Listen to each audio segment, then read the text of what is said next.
Hello and welcome to the Quest for Clicks podcast. I'm Dan, and once again joined by the co-hosts of the show, Chloe, Paul, and Molly. And this week, I guess we're going to just kind of have a bit of a catch up with everyone and talk about some of the things going on. But a subject which I thought would actually be very cool to touch on, and it came about. So Simon and I run a session with the content creators who are creating.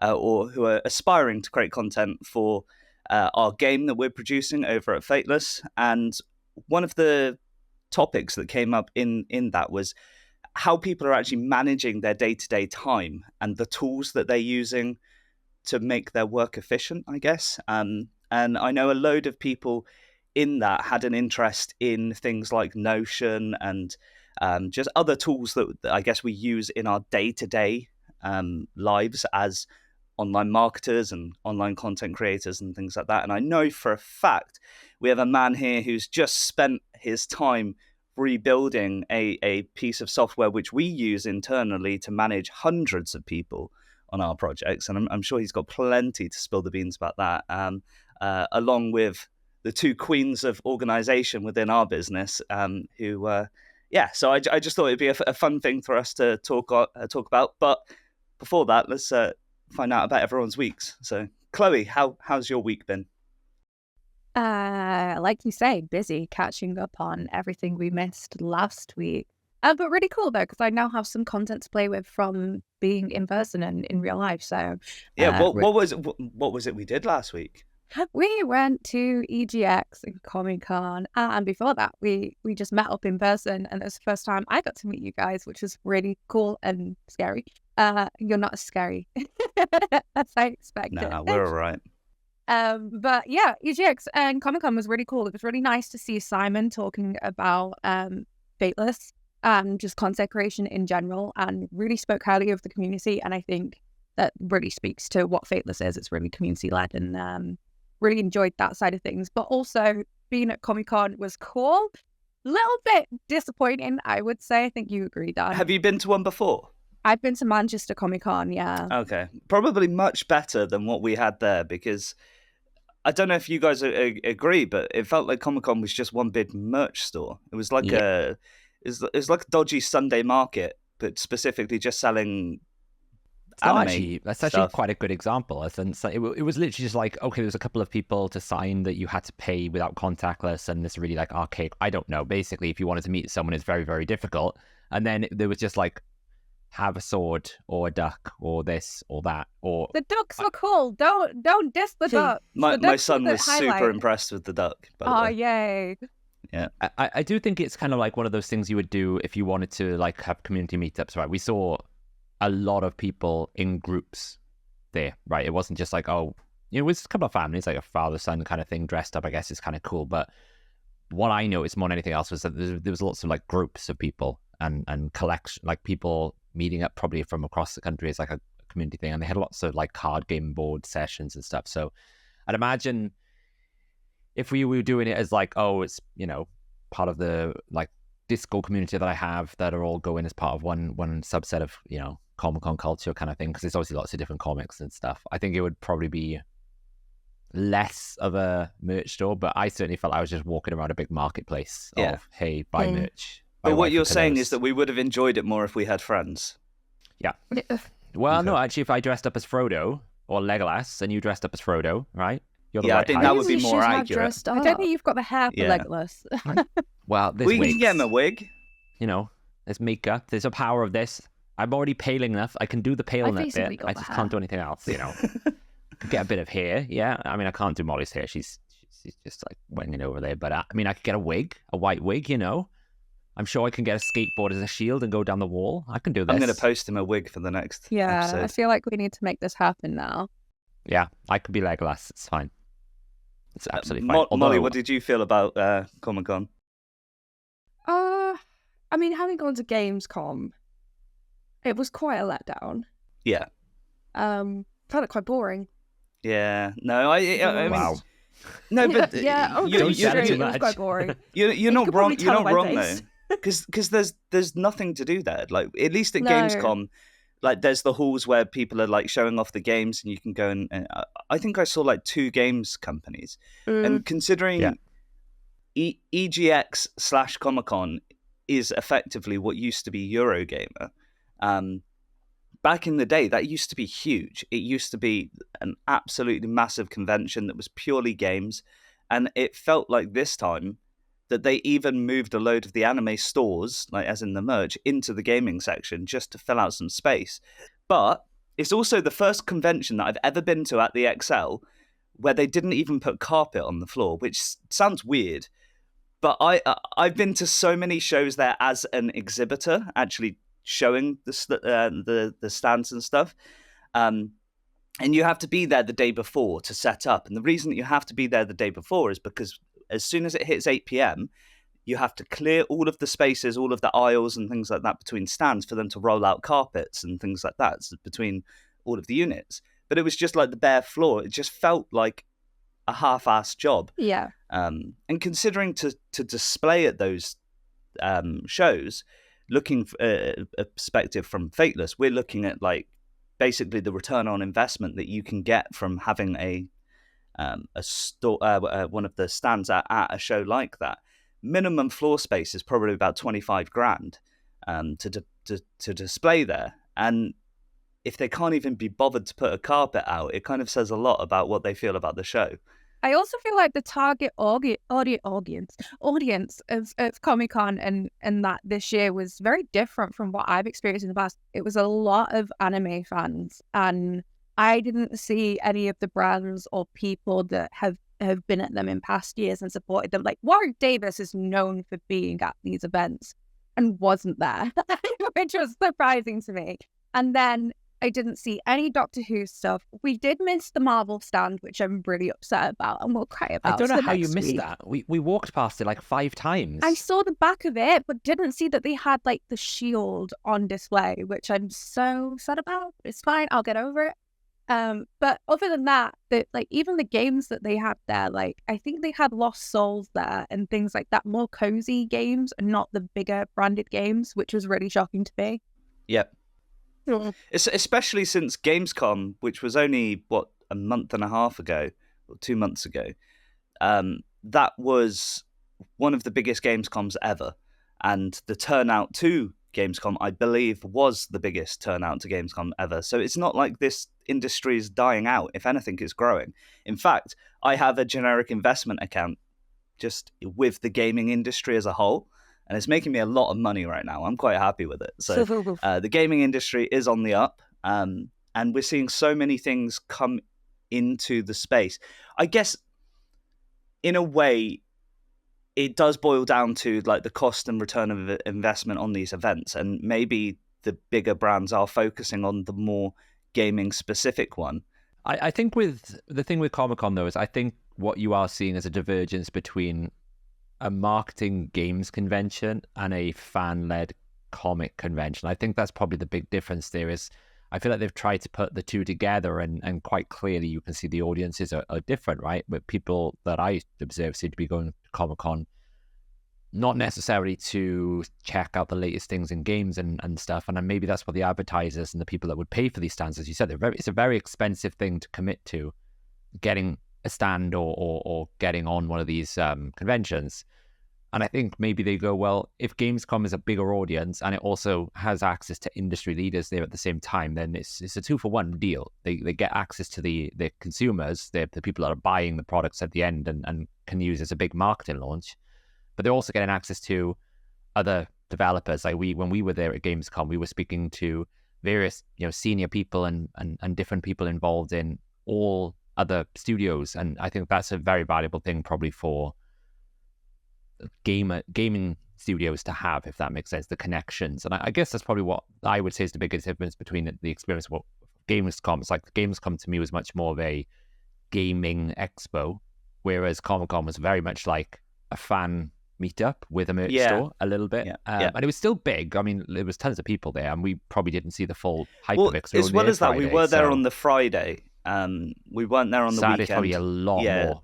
Exactly. And it was pretty busy Friday, but it wasn't quite the you can't walk phase that we saw in Gamescom and stuff like that, which Yeah. I mean, I went to Comic-Con a couple of years ago, and you literally could not move. But again, it was just like a bit of a merch store. And maybe that's just what Comic-Cons are these days. That being said, I literally just looked up on my other screen how much it cost to get in there. You know, we were fortunate because we were there as industry guests, so we didn't pay to go in. But I'm just looking here. It's £35 a day, basically, or 90 quid for the weekend. It's not bad, to be honest. Well, it's quite expensive to get into a shopping centre. True. Yeah, and then you have to pay on top of that to meet any of the guests. I believe as well, people were paying to get into the show. Like, do you know the stage that they had set I up? could see that. Well, you had to pay to get into the main stage as well. To get into the main stage, apparently. That is true, actually, because I'm looking here. It's crazy. And these tickets, they only give you floor access. So it's possible that they were, in addition, putting costs on other things as well, which I don't know. It's crazy, to be honest. Kids get in for a £5. There was a lot of children. I enjoyed seeing the kids dressing up with their families. That was cute. And babies falling asleep in strollers that I wish I had a stroller to fall asleep in because I was knackered at that point. I could have done with a stroller. It's a lot of walking. Seating was not there. There was no seating. At least with Gamescom, I felt like there was plenty of stopping points. They had a lot of, because obviously the Gamescom is just like a massive, I feel like Gamescom was basically a series of massive aircraft carrier hangars where there was just like lots of seats and restaurants and things. Like you just went from one to the next. Whereas obviously the XL's a little bit like that, but it's less connected. But they didn't seem to really have anywhere to like sit, even in like they had a number of Costas and stuff, but there was like 5 seats. So you were not going to fit 200 people waiting for a coffee in Costa with 5 seats, which we did have an amazing Costa, which is great. You know, yeah. Yeah, and then I great paid selection of £10 food for an upper places. crust. that was really good though. You better have enjoyed it for that kind of money. There were more options for food stalls than games, to be honest. Oh, Simon, Yeah. I had an amazing lunch. You should have joined us. Yeah, your duck wrap. Mhm. Right. You know, I think we got to a point where we were too hungry and we were then just We aimlessly got to a point wandering where Molly around. was too hungry, is what you're saying, We right? got to a point where I was too hungry and we just had to settle for upper crust. Well, there was Okay. just a lot of fancy things. Like I was like, I could do with a bagel. And then we got to the bagel thing. And it was like a really fancy, over the top bagel. I was like, I just wanted a bagel. And then we were just wandering for a bit. We were like, I just want something straightforward. I don't want anything like super, super fancy here. And then we saw upper crust. We were like, this is the thing. Upper I crust did make with brownies though, and then they went down well. I was going to say upper crust Should've with cracked those brownies. up. When I was Yeah. editing that video, the look of sheer delight on Paul's face when he tried your brownies was amazing. It's so good. It was I amazing. sent I him took so two two. home. I sent him 2 for the journey home. Yeah. They powered So me through the cute. weekend of my Jira rebuild project, which was it needed. I was like, With these shows, judging the return on investment versus doing online marketing and digital marketing, something that Simon and I kind of brainstormed between us was based on the cost of how much to have a stand there. If we were to do the same thing for our game when we go live, we would effectively, to get the same results as just plowing that money into Facebook marketing, we would have to have every single person that attends the show sign up to our game, which is mad. So you can see why these brands kind of have to weigh up: is it actually worth attending these shows and the money that you spend on them?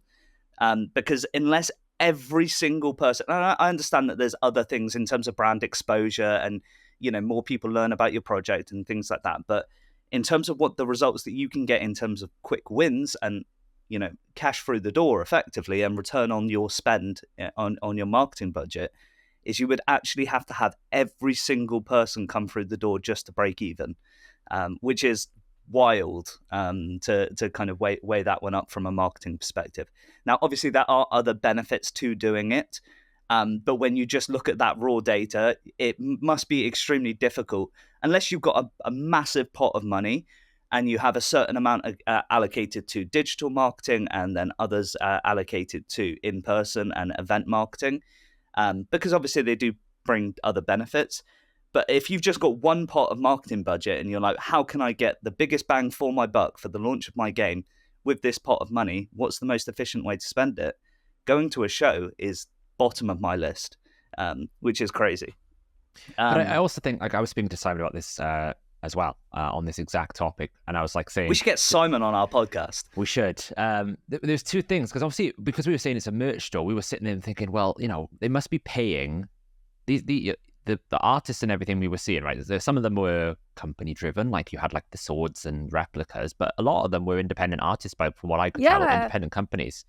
That wouldn't have been cheap probably to hire. So you must be sitting there thinking, well, and absolutely, if I'm an artist in that genre, right, that this is probably the best place to go and sell, because you're going to get more people who are interested. But you must be going into it thinking, well, I probably paid 10,000 at least for a stand, probably for one of those stands, even if it's a small one. You've got to ship a lot of sales to be able to make profit there. So there's that angle that I think, if they're there for the weekend, though, I think that they will shift a lot of stock while they're there. They were also fan art people as well, which I found really funny, because like, as someone who used to do that for a living, it's very touch and go with these companies, like big labels like Disney and copyright Marvel. and things like that. Well, sometimes if you're doing well and they can benefit off it, they will support you. But if you're like some little guy in the corner like making Mickey ears, like they're gonna come at you with guns a-blazing. So it's there is very probably a lawyer doing like a bit of a recce around just to kind of spot people to take to court later in the year. Yeah, copyright lawyer. Yeah. The other thing I was going to say is, I think the big thing with these stands that I seem to take away is it's not always for the person playing the game. And I think that's a big thing. Like a lot of the bigger studios, like your EAs, your Ubisofts, and these others, they kind of have investors, I think. And I feel like they use these events to almost like give confidence a little bit to their investors. Like, hey, we've got this huge product launch coming. They know they're not going to turn a profit on these things. There's no way that they could, like even in Gamescom, we were looking at some of these stands and they weren't even showing the gameplay much. It was just basically some knight dressed in a suit that you could go take a picture with. Yeah. But what it does do is it puts their game on a launch profile, and it probably means that they're satisfying a need for like people who are invested in the companies, if they're shareholders and things, say, hey, look, this is coming well. I think that's probably where like there's the three divergences. You'll be a little consumer that's basically just trying to sell their merch or something. You have like then the big developer that isn't really always interested in like, getting more players or signups or product launches, but literally doing it for, well, if we don't put anything there, our investors going to feel like we haven't got anything coming up, or our investors going to lack confidence in what we're developing and we're not going to hit.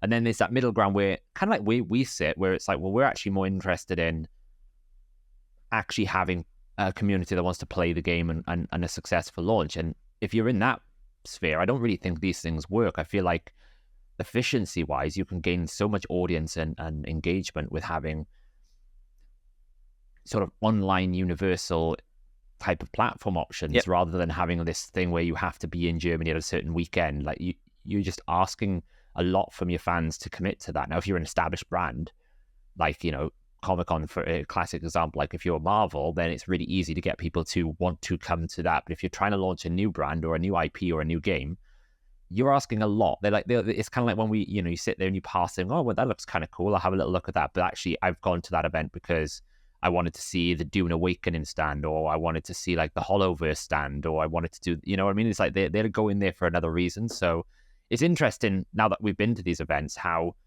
it's kind of shaping our thought process around, how to set up and market different launches, because it's so different from industry to industry and project to project, I guess. No, even absolutely. thinking about like the amount of effort that we put into getting that demo ready for Gamescom, and then being in the trade section, it was just, it's not worth it. Especially thankfully, Magic, well, obviously we'll have your investors and stuff, but we want even a community to be looking at this game demo. None of them are there. We're just not getting the footfall for it. In fairness, for that specific demo, it was more geared towards investors seeing it anyway. Yeah. So, but you are right. If we were there specifically for, people in the community to play, which we did have a couple of people from the community. It's just complete wrong location. Yeah. We were fortunate enough with Gamescom that we didn't actually pay for it. Magic Media invited us to be part of their stand, but you bang on the money there, because the amount of money that we actually spent getting that demo ready was similar to us displaying if we at a had show anyway. gone there, for that purpose, to show the community, we would have been up shit's creek. really. But yeah, so let's move on to the main subject that I wanted to talk about today, which was tools. Had to think about it then.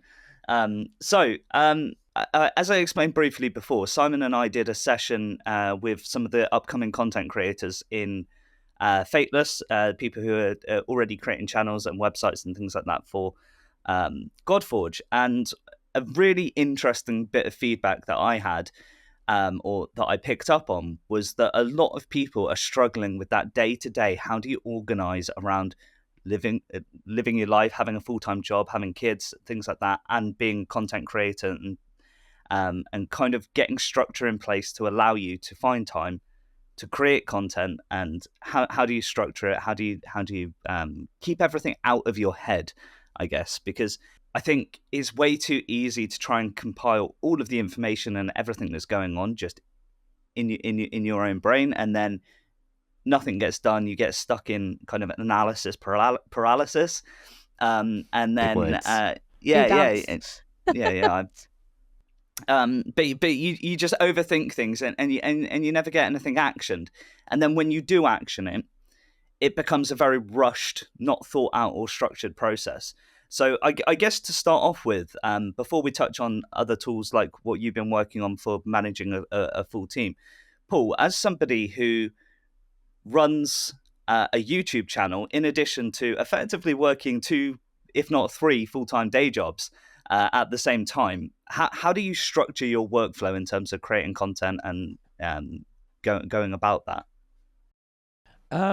It's very difficult, especially when you're creating content maybe in an area that is not something you can forecast for, right? We all know if you're a raid content creator that you'll literally get told something 2 hours before it's about to happen. You're like, okay, I just drop everything and go there. So you almost like need to predict the unpredictable, which is always the first problem you're going to have with any sort of plan. Is like, if I want to set out my goal this week, I'm going to, okay, I'll focus on these things and these are the types of videos I want to do. You always know that something's going to happen on a Tuesday. They're going to announce something and it's going to torpedo, and then it always has like a knock-on effect. And then the biggest challenge that I tend to have is trying to make all the videos still stay relevant, because content needs to be relevant at the same time. So there's no point me doing a video on, say, an event that's happening in the game 2 days after the event has ended, because now that video is useless. But that's because something else came up and it was a higher priority. So whenever I'm trying to plan content, I always try to think around thematically what makes sense to do it at what point in time. So normally when I'm doing streams, I've just moved my stream schedule now to a Tuesday, purely because just more things are happening on a Tuesday than they are on a Monday, in the sense that we have clan siege, we have clan CVC. So from the main content point of view on raid, it's kind of like there's more things to talk about. Normally more events are active, more things are happening on a Tuesday. And then on a Friday, of course, got summoning and various different things. And normally there's a fusion is started properly on a Friday. So like I decided to move those days. In terms of other content, I normally try to intermingle it with between like things that I know are more long lasting, more evergreen, like guides on like videos or on gear sets and stuff like that. I'm trying to like balance it. So like half of the amount of content I'm doing is going to be on things that are relevant right now. And then other ones are going to be like discovery driven. Obviously, my kind of thing that I focus on is really drilling into the data and the detail behind something and making it simpler. But when it comes to planning your day, though, like what tools do you use? Like a calendar app or? So obviously we use various. I've tried all of them over the last decade. I've probably tried every single task manager tool, from Todoist to Asana to Notion to Jira that we use. And now we use Notion. We use I've tried Momentum. I've tried there was another one as well that I forget. Trello. I've tried various different tools. Right now I quite like the Notion calendar. To me, is the best calendar app I've ever used. I don't particularly. I still haven't done that, actually. The Notion is really, really good. It's just really neat, tidy. It's pretty easy for. I don't know why, but I like that calendar app more than anything else, because it's great. It pops up, it tells me when it needs to happen, and I can move things around. I can it connects with Gmail, which we use quite a lot, like Google Workspaces. I use Gmail religiously, actually, so that's probably something that we should look into. And it interconnects, which is really nice. And I've recently started trying using Momentum, which is kind of like an AI-driven. It's very clever in the sense that you basically tell it everything you need and how long it takes. And because a lot of my work these days is driven on dependencies, in the sense that I can't do one thing until I've done the other thing, it's meant to organize your life to tell you what you should be working on automatically. Which I did. I made a list of all my tasks and then I put it in, and it was like, you need to do everything yesterday. And I'm like, well, that's not really, I mean, great. Like the only problem with a long task list is if you can't fit all this work in one day, then the AI tools don't really work. But that's where I fell over with the one that we were using. I basically put everything in a list, and then it was like, okay, now you need to tell us the priority. It's like, well, guess what? It's all fucking important. Yeah. Everything had to be done yesterday, and I'm like, yeah. But it's great because, like a key thing I think for project management, certainly in the stuff that we're doing, and it kind of falls into content, because content can be project management a little bit, in the sense that you will have like maybe a long-term sponsorship, or maybe you have things that have to happen in a sequence, is dependencies, right? And a lot of people are like, that's a complicated development technical word. It just basically means that often you need to organize your life in a way that I can't do something before I've done something else. Especially when you're delivering like, a product launch, merch store, website content thing. Like I can't make a video on Hydra till I've actually researched and tested Hydra.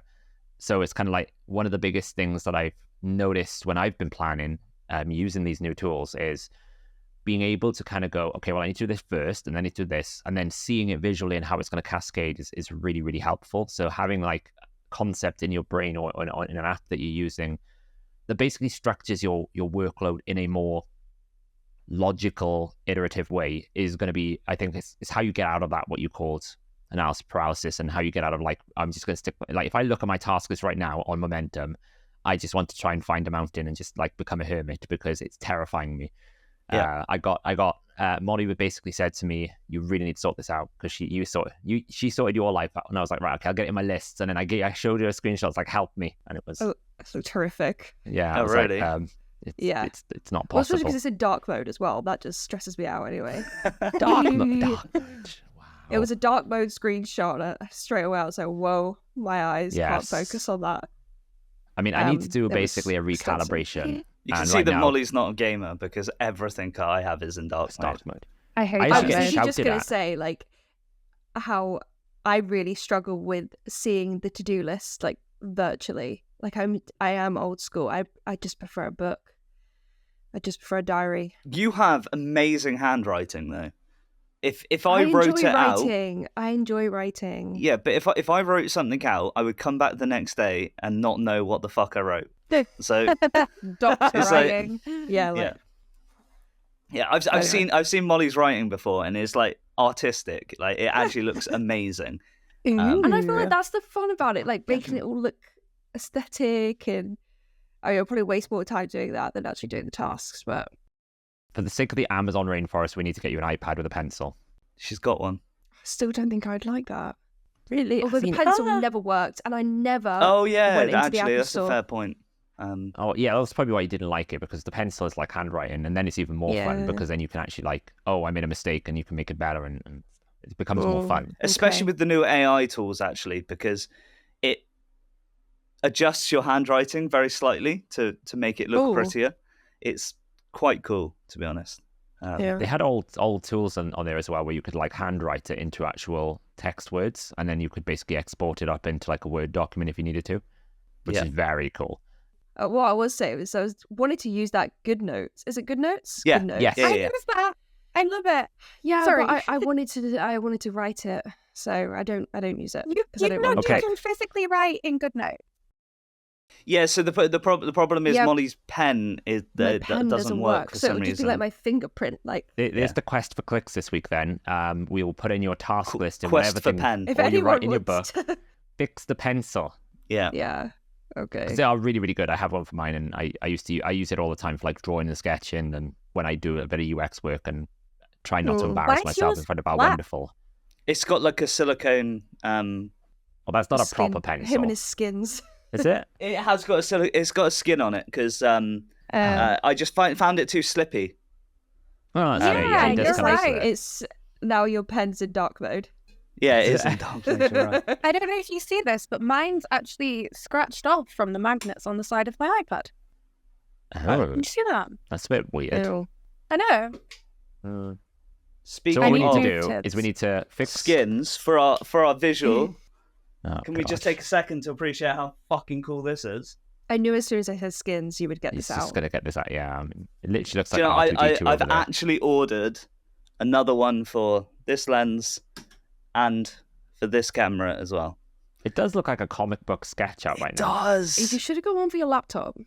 No, because my laptop's covered in stickers. So, wherever we go, whenever we travel and stuff like that, I put more stickers on my laptop. Yes. It's like tattooing the laptop. Yes. Um, Nothing beats the mug though. The mug. With cold bottle. I knew this would come out. There we go.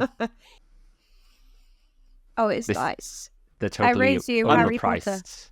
I'm actually Mug. so glad that you bought that because I'll be honest, all the traveling we do, I've never seen you actually spend on something that actually Oh. makes you as happy as that mug. It So- does. And That it's is got like a little nice. stainless steel like travel mug, so it's even easier to clean. No, Oh, it's look. kind of great. It How looks nice is awesome. It is. Um, It is great. It is part of the collection of one thing. So Good aside from wanting your to-do list and things like that to be written out, Molly, how or what tools do we use for organizing Dan's scatty brain and I guess the rest of the team as well? Because you oversee obviously a lot of HH gaming stuff and then obviously MinMax stuff. I'm going to hand over to you to explain. Yeah, so Notion is our best friend, Yes. and we all use it. We all love it. Especially, I feel like the HH gaming Notion is. Hey, what are you laughing at? I don't love Notion, but go on. Oh, How can you not love it?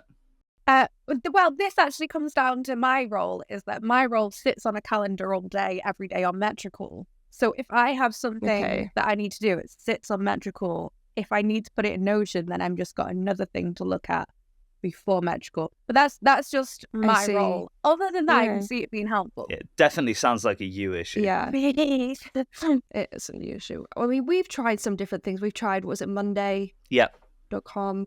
Yep. Did you like that? I didn't like it. So the problem that I had with Monday wasn't that it wasn't good. It was that the mobile app, when you put new things Oh. into it, it doesn't automatically like update. It has like a time to sync. So What? say if I so Oh. say if I was to update a task in my on my phone, on my screen, I would have to log out and log back into Monday to have that changed. Which just seems crazy to me. And I don't know if maybe that was like, PEBCAC issue with the person actually doing the work. Maybe I had done something wrong in terms of syncing, but I just found that really frustrating that if I was checking stuff off and then, because I bounce between either being at this computer, being on my phone or being on my treadmill one if I'm in meetings, I need instant synchronization between all of these devices. Cool. And if I check something off my to-do list on my phone, I don't want to then sit down at my PC, look at my to-do list and still have 10 things to do. It just seemed crazy to me. And to be honest, in like 2024 now, I feel like, we talk about this even in game development, you can't just be on a single platform. And it's the same thing for app development or any tools. Yep. You can't just be I'm on mobile. It infuriates me so much when you see these email apps that basically sit above like Gmail or something that has, cool features like, inbox zero principles and abilities to archive, delay, send notifications and things like that. It's great. And then you go, but it's only available on my phone. So when I want to go to the PC, I don't have those features and I'm disconnected now from the way that I was working. Yep. I just feel like these things are like impractical. If you want a successful app these days, Yeah, you the need worst to one have for me everything is everywhere. only available on Mac, which is Yeah, just crazy. Very because common. any mobile device that I use, I swear by Apple. I think Apple is amazing for anything that has a battery and you need to use away from your desk. I'm a gamer at heart, and when it comes to actually just my normal workstation, I have to have like a Windows-based PC. It's just that is just how I work. Yeah. But what annoys me is that there's great tools. Like I think it's called Things Free. Yep. And it's a to-do list, and it's incredible, absolutely incredible. But it is only available on Mac. So when I sit down at my PC, I can't bring up my to-do list on there. There's not even a web version of it. It's an app only. It syncs between your iPhone, your iPad, your MacBook. All of those is there. But if you sit at a Windows PC, you can't see what you've got to do. And that's why it basically becomes useless for me. Yep. And things like when you have a like an app that works on PC, works on your iPhone, and then you go to the iPad and it's like, oh, but there's no iPad native app. You have to like make it into like this weird iPhone ported one. I just feel like if you're serious about making a productivity tool or an app that's going to help people in terms of project management, day-to-day management, scheduling, like it's got to be something that sits in every possible device that someone might use, because we are so connected and mobile. Like especially for us, we're going to different events, we're traveling a lot. Like we need support across it. When I'm traveling to London for a day, for example, I'll have my iPad. I won't bring my Mac because it's bulkier. So I want the app on the iPad that I can modify with. And then like apps work differently in different ways on different devices, and it's just incredibly frustrating. And it makes you not want to use the tool. Which is why like the best one I've seen for like cross-platform for me has always been Todoist. And it's really attractive for people who just want a simple task list with a few extra features, because it is just a task list, but you can run projects through it and you can run different things, but it's so like flexible. It covers everything. It syncs across all devices. That's the one that when I was in my previous job for a very long time, I stuck with. But now that we've gone more towards things that need time sensitivity, it becomes less of a valuable tool, because it doesn't have the controls that you need for things like dependencies and time tracking and estimations of how long something is going to take. I still am trying momentum. I haven't given up hope that the gods of the AI can save me or some way from my crazy schedule. But it's just at a point at the moment for me where, you can't really prioritize when you need to do everything all at once. So it's almost like I have like an internal collection in my head, and anything that isn't something I need to do today kind of falls into momentum, that when I get 5 minutes to my life, I go, okay, what things have I forgotten to do? What things haven't I done? Okay, well, I think we do need to round this off, because we are due in a meeting in around 10 minutes time. So just on that bombshell, perhaps just do a quick fire of go around everybody and just say like I guess the top 1 or 2 tools that they recommend that people get to just help them with their efficiency in terms of managing their workload. So let's start with Paul. Well, my biggest challenge is I've got multiple tools. Right now I've been rebuilding Jira from the ground up. So any Atlassian tools, Trello. I do think that Trello, for anyone who is doing like planning, is probably like the starting point. I absolutely recommend people like just get used to like Kanban boards, just because if you have ideas, you can just drop cards on there very, very quickly, and then you can start figuring out which videos you want to do if you're a content creator. Or even if you've got like a sponsorship, you can spin up a separate board so you've got like some sponsorships along. So I definitely think for me, Trello is the number 1 starting position. And then I think the next generation of apps is the next thing that I would say is what we're seeing is like AI is starting to become like generative AI and those kind of tools where it can like organize your life for you. We're starting to see a lot of these apps become part of that. So that's why I haven't given up on momentum, because I feel like they've got a good idea. I just don't know whether that's going to be able to support my biggest challenge, which is how do I get all of my tasks from all of the different systems that I'm responsible for being involved in into one single place. If they could create an integration between all their apps, that would be wonderful. Sweet. Who are you going to hand off to? Molly. For me, Notion. I think, especially the templates on there are great. I think if you've got, for a business, templates are the way to go. I think if you're using it personal use, you could get away with just doing it yourself, and if you haven't got multiple people that you're trying to manage.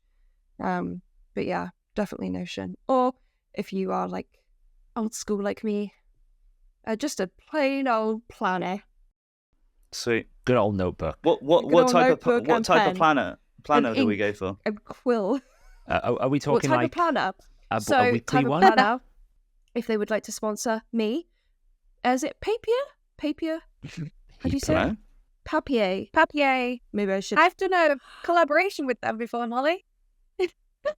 Well, I have just ordered myself Just one. saying. Nice. I'd like to refund me that. Not sponsored, but sponsored. Not sponsored, but sponsored. Sweet. Who are you going to hand off to? Daniel. Me? Oh, shit. Yes. Number one thing for productivity, get yourself a Molly. I think that's very hard to do. Yeah. I'm very fortunate that I have incredible people around me who help organize my ADHD brain. I know that I am very difficult at times to organize, but I do try my best. I think the number one thing for me is having a very good calendar app. I use just Google Calendar, but I use it in a way that I color code everything and block out time for everything because my day is so split up between different companies. Like I can look basically even right now, and it's a quiet week for me because Sham's away at GamesBeat this week, so we actually reduced our meetings a load. But I can see for a fact that I've got 14 hours worth of meetings this week just for Fateless alone.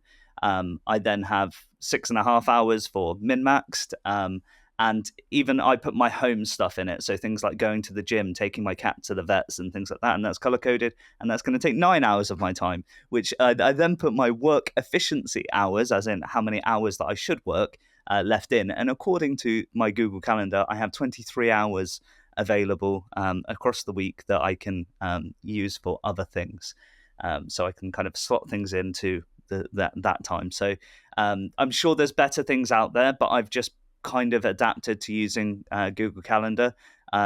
Definitely interested in looking at Notion Calendar, because Notion, again, I use on a daily basis to help, I guess, pay attention to what other people are doing rather than what I'm actually doing. But yeah, definitely interested in looking into that. So I guess we'll finish off with Chloe.